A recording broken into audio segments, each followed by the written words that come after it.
Hello and welcome back, and that is right. Today we are looking at Plex Media Server and this, the QNAP TS-464. Now, a few things straight off the bat. I have done many Plex Media Server tests in the past, and although the TS-464 is a great little 4-bay, it's worth highlighting that this same architecture here on screen is available on a number of different QNAP NASs in the 64 series. Now, I'm not going to do Plex Media Server tests for all of them, but I am going to handpick some of them, and at least in the case of this 4-bay here, I think this is going to be a very popular Plex Media Server NAS for a lot of SMB, kind of prosumer mid-range users, people that were looking at some of the more affordable Realtek type stuff or Marvell and thought, nah, that's too weak, I need something for 4K, I need something for 1080p. And it's worth bearing in mind that this device, although I predict it's going to pretty much do everything in 1080p, I think in 4K Plex work, things are going to be a little bit different. Now, another thing I want to highlight, this device actually has a multifaceted system of storage. It's got M.2 SSD bays, it's also got hard drive bays there. And the idea is today we're going to be using the storage media on the hard drive array. We're not utilizing SSD storage, but I'm sure if we were using SSDs, then this storage media would be accessible faster, and the Plex Media Server would probably be better for it in the performance measure. So I think it's really important that you bear in mind that today's results, I am using multimedia in movies and of course our test files on the hard drive RAID array, 3 drives in a RAID 5 array. So you will see better results if you use SSDs, but of course that will be a lot more expensive, so I wanted to keep things as fair as possible there. Now, we're using a Plex Media Server Pass account, so we have access to Transcoding. So again, we are going to be utilizing a fairly standard media that we've utilized in the past. There is our NAS, as you can see, Matrix, Reservoir Dogs, Pulp Fiction, etc. And we've got those test files as well. The last thing I'm also going to add is I am in close proximity with the laptop that I'm utilizing for the screen recording today. And although I'm going to try and remove as much background noise as I can, because we are going to be dealing with some quite hefty files, and I'm recording today's footage using OBS, that means that we are going to see an increase in the system fan on here, there in the background. So although none of this should really affect the recording, you are going to hear the fans on this laptop ramp up just a little bit there in the background. So without further ado, let's make our way into the testing. So we've got the Plex Media Server, it's the same one, IP 192.168.1.100, as you can see there. On the right hand side of the screen, we're going to be using that screen for monitoring the hardware resources as they're being utilized there. There's our CPU and our memory. Another thing worth highlighting is I am going to be factoring in some transcoding. Now, a number of you, when I do my transcoding of files, you do ask, why do I transcode some of these files insanely low? We're just going to leave that playing in the background. A lot of you wonder why. When I'm playing a file here on screen, you can see the matrix, and I can skip along back and forward, and again we are accessing this NAS via the local area network. Why, when I do all of this, do I start downsizing the file? So in this case, down to a 480p file. Why do I do that? Well, I do that to simulate something known as transcoding. That is when a file is changed to be better suited to either the connected hardware client, like a phone or such like, or an older device, such as an older TV or older streaming device. Maybe you're using a limited internet connection, and therefore you have a much lower bandwidth in order to download the file. And maybe you're doing the commute, you're on a train journey home after a night out, and you don't need to watch this file at a high density quality because you're using a smaller device. That is why I utilize the conversion settings here to make the file smaller. I want to simulate a scenario when the NAS has to reshape these files to be much smaller, because some of you may be accessing these files at a lower quality. Now, as you can see, this file is playing fine. We've got the light orange line there, that is the consistent playback, and the darker orange line is the buffering, the kind of prepping of the file there. Now that's going to be important later in this video, because as the system's going to have to work harder and harder for the larger and more dense files to be played back, such as the 4K material, the system's going to have more and more of a harder job getting that buffering there ahead to the point when playback is going to be faster than how quickly the system can encode the file there in the distance. So right now, with this 720p file, things are absolutely fine. We're seeing it absolutely easy going playback, but now we'll start simulating some of that transcoding. So we're going to transcode down to a 160p file, which is tiny. As you can see, there's about 4 pixels there on screen, but if we scroll down, we can see that the encoding is outpacing the playback, and that's what's important. If we skip forward and ahead, you can see those little jumps in the CPU, but it's still managing to play back that file successfully there. So again, as far as 720p transcoding there goes, it's absolutely fine. But as you can see, the picture quality is abysmal. Now, again, maybe you're utilizing MP3 files and you're accessing them remotely. This is another way in which transcoding of audio files rather than video can be quite effective. So let's come out of the matrix there and make our way into our 1080p test file. This is Little Shop of Horrors, a 1080p file.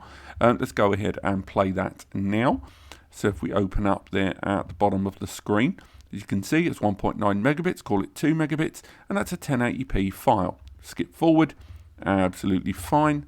Skip back, skip forward, and again, we're accessing over the local area network, but we're simulating remote and limited connections thanks to that transcoding. And on the right-hand side of the screen, the highest that we've seen the CPU hit is there with the Plex Media Server taking 14% of the increase, because bear in mind, if we zoom in just a little bit there on the right, the green line is Plex Media Server and the system line is red. Obviously, Plex cannot go higher than the system. The system is just monitoring all things happening at once. So as we transcode this file now from an automatic transcoding where it analyzes your system for the best available version, as you can see, it's actually scaled up the bit rate there. But let's scale this down now to 720p. So we're going to scale it down to a 2 megabits per second 720p file, largely instantaneous, with the file playing absolutely great there. Now, it's worth highlighting when it's doing this and this transcoding and editing of the file is that this file that we've gone down to at 720p has gone from that higher bitrate. But now, when we go down to the 160p file, the system's going to have to work noticeable degree harder than it did before, because the file we're dealing with is just a little bit more complex. And as you can see, the CPU resources have gone a pinch higher over here on the right. Now, a big part of that is to do with the difference between Plex transcoding and native transcoding. So if we come out of that file, we can go back into our test files, and I'm going to need to talk about this just a little bit. Now, most of the NASs, particularly ones that have embedded graphics, such as the Celeron that is based inside this system, they have a kind of component on their CPU that is dedicated towards handling of graphical manipulation or graphical files, Open3D, Open3GL, 4K, stuff like that. And the result is that that part of the CPU, when the system needs to deal with these graphical based operations, does so with the CPU having that extra little tool in its kit to get the job done. Now, when you're using Plex Media Server, if you're not using a Plex Pass account, when you go down into the transcoder option here, you have the option of the transcoder engine, how you want the CPU to utilize it. Now, if you don't use that Plex Pass account, you won't have access to the transcoding engine. So it's worth bearing in mind that the results you're looking at today are ones with the CPU having transcoding engine capabilities offered to Plex. And if you don't have a Plex Pass, you won't be able to have these same results. Now we're going to move on to the Jellyfish files. Now, for those that aren't aware, these are the test files. I recommend you check them out. Just look up the word Jellyfish online. And with these files, this is the same 30-second file being played on Plex Media Server. Let's play that one there. It's just a simple 30-second file that has Jellyfish underwater playing all the way through. Why have I got this same file what feels like 20 times there on my list. We're not going to watch every single one of them, but it's worth highlighting why we use the Jellyfish Files. Look at that dark orange line at the bottom, massively outpacing that of playback. It's a 1080p file at 3 megabits. Now, the reason I use the Jellyfish Files is because it's the same 30-second file, but each version gets more and more complex. So it starts out at this simple file here and ends all the way at the bottom at a 400 megabit 4K UHD highly efficient video codec HDR or 10-bit version. If you go in to the NAS here and we go into the volume there that's got the multimedia in our RAID, you can see that that same 30-second file starts at just 10 megabytes and ends at 1.4 gigabytes. That's the same 30 seconds, but the multiplication there is enormous, with each of those varying versions getting more and more complex. The other thing worth touching on is those letters there, H.264 and HEVC. H.264 is a video compression technique. When you watch movies in the cinema, when movies are originally made, they have to be compressed down substantially in order to be portable, burnt to disk, or just watched on your TV at home. The compression techniques that are generally used vary, but the most popular two in the market currently are H.264 and HEVC, otherwise known as H.265 or Highly Efficient Video Codec. The problem lies that H.264 is open patent, it's usable by anyone, and pretty much all devices in the world support it. However, HEVC, the more modern codec that actually does a better job of compression, is also private patented across several users. Consequently, it can be quite expensive or in some cases impossible to natively play back these files on some software, not just NAS, but a multitude of hardware client devices. And the result is that when devices try to play an HEVC file, they are forced legally to have to transcode and change that file to an H.264 or applicable version in order to play it. Therefore, if your multimedia collection contains a lot of HEVC files or HDR content, more commonly known as 10-bit or 8-bit HDR, the result will be that a NAS is going to have to work harder to play back your media. So do check how much H.264 and how much H.265 or HEVC your multimedia collection is comprised of, because that will make a difference. And that goes for both 1080p files in HD and 4K files in Ultra HD. So we've played the H.265 file there, and we're going to play it again just to give you some idea of what I'm talking about. As we open it up there's the original file. We can have a look up there at the CPU utilization, and it's fairly nothing. I can hear the fans on my laptop starting to ramp up a little bit, but that's mainly because we're utilizing the GPU component of OBS while we're making this recording. Now, if we come out of that, now we're going to play that same 30-second file. Again, same file at just 10 megabits. There's a difference between them, but this time we're going to play the 10-bit HDR version. As you can see, if we open it up, the system is forced to convert the file. It can't play it in its original quality because of the lack of support of H.265. You can also see that unlike the middling 1 or 2% utilization there, and not even that during the H.264 file, the 10-bit HDR has suddenly leapt up to 7.34% utilization there. That's what I mean by the system having to work harder to play back some of these files. So now we understand the difference. Let's make our way through all of the H.264 files. So for now, let's now go from a 3 megabit version to a 10 megabit version.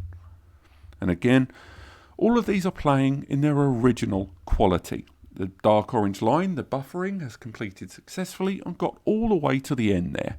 If we have a look, utilization has got up to 3.41%, so fairly good numbers. And definitely already we have surpassed the performance of the TS-453D that came before it on these similar tests. I do recommend you check out that video.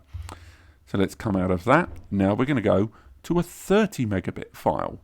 Let's go ahead and try that there. As we can see, OBS still continues to record, but there, let's open it up. We're playing the original quality there. We have a look up here, and now we're up to 9% utilization by Plex Media Server there. So it is creeping up, but we're already up to a 30 megabits per second 1080p file there.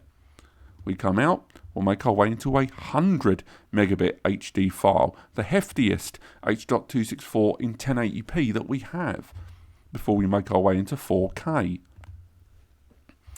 We have a look. We open up the original quality there. Here we are playing the original 100 megabit 1080p, and we are starting to see a noticeable degree of increase on that CPU utilization there, with the CPU now hitting 19% there. So 90%, just shy of 20% there. And remember, these increases are not lateral. We've gone from 3 to 30, 3 to 10 to 30 to 100 megabits. They don't measure up completely. Now we're going to make our way into the 4K files of much different beasts. So we've gone, if we have a look, from files at 10 megabits to now entering the world of 120 megabit H.264, which is now 431 megabits, which is an enormous increase from what we've seen already. Let's go in and play back our file. Playing the file. It will be a much larger increase. As you can see, we're playing at 120, 4K at 2160p. And here is where we're going to start to see the struggle of the system. Trying to play at its original quality, we've seen the buffering there cease at 4%. And this normally means that we're maxing out what's available on that transcoding engine. This is a particularly dense file, this has to be said. Now, it's not going to play back this file. If we try it again, this time we're going to allow the system to transcode. We're going to allow it to convert the file to the best suited version, which will increase CPU utilization there at the top. And we can see it's got to 18%, but it started to go down again as the system has realized it is still struggling to play back that file. And it looks like 4K on this system, at least of this denser quality, is not going to be an option. So what if we transcode it down to 1080p? So again, this is a 20 megabit 1080p HD transcode, and as you can see, it's playing it. So for those of you that intend to access the multimedia on your NAS via remote access, it's going to come down to transcoding. Native localized access on Plex, it's not going to be as smooth a run as that. Now, there are options, it's worth highlighting, if you make your way into the DLNA settings, that you can enable DLNA, and we're choosing, even though it's enabled here, to not access in that fashion. But it's nice to have that option available to you. Now, given it's not played the 120 megabit file, it's almost certainly not going to play the 200 megabits. Sometimes it does, but I can't see that being the case here. So as you can see, we're trying to play it. The buffering has got as far as 4 seconds. We scroll in closer, we can see that buffering has ceased, and we can have a look at the transcoding, and it's up to 22%. But again, bear in mind, these are enormously hefty files at 200 megabits. We include it to keep scaling these files substantially. But as we can see, we're not seeing any work here, so we'll put it down to the 20 megabit there. Let's play it back and see how it does with the transcode. Move it back, and this time transcoding down to that 1080p 20 megabit. The fans on my laptop are starting to ramp up as the file is trying to output and is now playable. And as you can see, the file is playing there, but again, we've had to downgrade it to 1080p. So now we're going to make our way back over to the 10-bit HDR type files. And this time we're going to scale through all of the 10-bit and the 264. So this is a 10 megabit HDR HEVC file here. So you're going to see a higher than typical playback. encoding has been a bit slower, but you are going to see a notable increase early doors due to the complexity of those files. With this lower end file that I believe was at like 4% when it was an H.264, now ramping up to 17% there. So now we'll come out, and this time we'll go to the 30 megabits per second HEVC file. We play that file back, we open it up. As you can see, it's doing its automated conversion. And we're seeing, again, buffering is happening, but the buffering is not as fast paced as it has been earlier. As you can see, it's only just completed there, with utilization still at a similar level to what we saw earlier. Now we're making our way into the 100 megabit HEVC file. So let's go with that one there. This is the last 1080p file. So again, this is a very sharp version of playback here. And again, it's running the conversion. We can see the buffering there is definitely running slower than before. And it might not be able to outpace playback. I think this is a 30-second file, but it looks like playback is going to hit the buffering and then the file's going to stop. It's outpaced it, but if this file was a 90-minute movie, who's to say whether that would have been successful? Now, 4K time, and we're going to go for 120 megabit 4K UHD HEVC 10-bit HDR. So we're going to go for that one there. Open this bad boy up. As you can see, the buffering is happening. It's very slow indeed though as it converts it down, and we can see if we open it up that this is being converted still to 4K, and it's 120-bit 4K, but it's got up to 7 seconds and it's hit that wall once again. And if we have a look up here, utilization capped at 30% there, but still it maxed out the transcoding engine there on this system. It's a real shame to see that, but this is once again an incredibly hefty file. Just to put that into perspective, very few movies you're going to have in your collection are going to live on these systems here. These 5 files here, the rest of them you're going to have mixed bag, but these 5 here are the specialist high-end media. You're going to need a particularly high-end TV to watch those. So now we're going to go into our final 2 closing files. Now, these 2 files have only been played, to my knowledge, by about 4 NASs in the last 2 years. So let's go ahead and play the 200 megabit 4K Ultra HD highly efficient video codec 10-bit HDR file.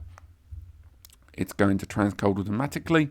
It's transcoding it down to 200 megabit 4K.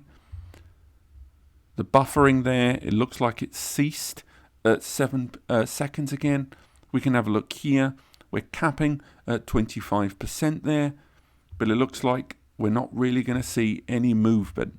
Now again, what we can do is transcode down if we choose to that 1080p HD version at 20 megabits, and I think it will play, but that's still not going to be a great success for me because a lot of you wouldn't want to transcode this file if you own multimedia of this sort of size, because bear in mind these last files are 700 megabits and 1.4 gigabytes for 30 seconds of footage. Think of a 90-minute film if every 30 seconds is 1.4 gigabytes.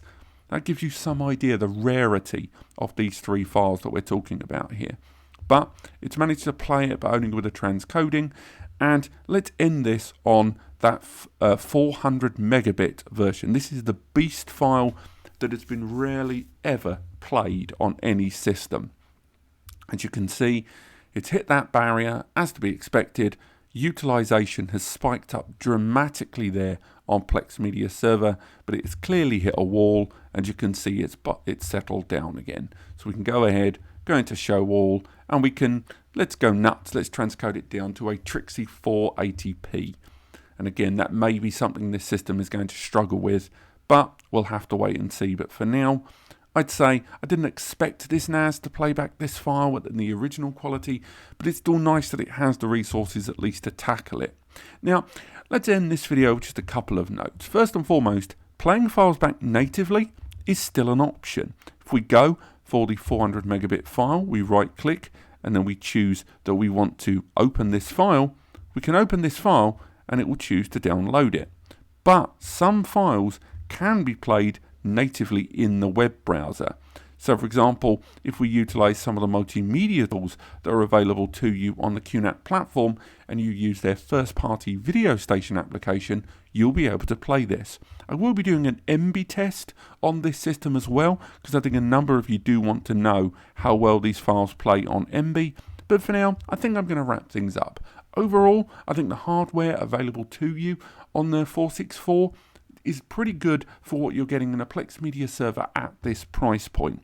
If you're looking at things like high-end 4K and some of that incredible in-depth HDR multimedia here, where a movie file is going to be hundreds of gigabytes in size, that's when you should be looking at Xeons with embedded graphics. That's when you should be looking at Intel Core i5s, i7s and i9s. And that's where the lowly Celeron is not really going to have its place. But otherwise, thank you so much for watching. I will be continuing with Plex testing on some other NASs very, very soon, so do stay tuned for that. Otherwise, click like if you've enjoyed the video, click subscribe if you want to learn more, and of course, use the free advice section over on NAS Compares, linked in the description, where you can get free, completely unbiased, and if you look at the cost of how much IT advice goes these days, extra value support from me and Eddie the Web Guy. It's a genuinely free service. You just use it, add the support you need in terms of getting the right solution for your setup, and we'll get back to you in a day or two with the right solution. We don't charge for this.